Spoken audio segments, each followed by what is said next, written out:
Can I borrow colors from sister palettes? I mean, you can if you want to. Do I recommend it? Not really. My goal is to give you enough information so you can make an aware decision. So stick to the end of the video where I will explain the difference between the true seasons and the sub-seasons or sister palettes.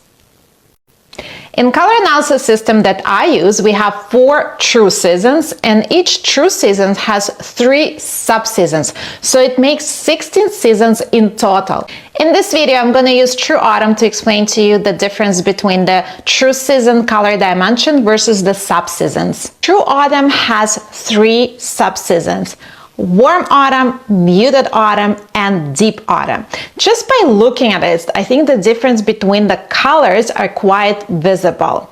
But to go a little bit more in details, let's discuss the difference between the true autumn colors and all the sub-seasons and why they're so different, and why I think that kind of going and borrowing colors from sister palettes is not the best idea. To have a better understanding, we need to dive into the color dimension of each palette.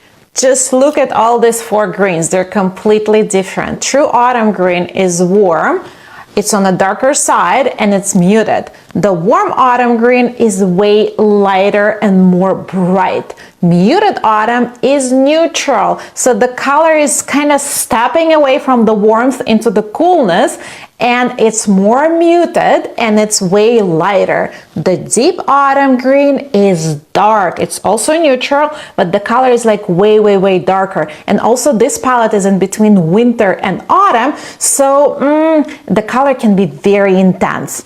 Imagine you are True Autumn using a warm autumn lighter green. What's going to happen? You're going to appear very pale. If you're going to use the muted autumn green, you're going to appear quite gray, because the grayness and muteness and the coolness in this color is going to bring all the nuances on your face, and it's going to make it very prominent.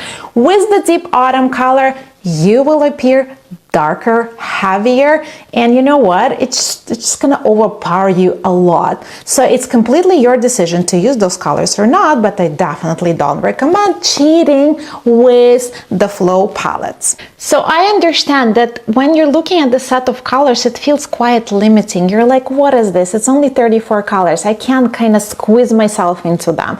Of course, it's going to be much more convenient to use all of this, but guys, I have to tell you something. There is way more colors than this little palette here. The palettes are literally unlimited, and when I'm saying this, I really mean it. There's tons of colors that can go into the palette under the same color dimension. The trick here is to understand what color actually suits into your palette, and this is exactly what I'm explaining during my color workshops, because here I want to expand your choices and not to limit.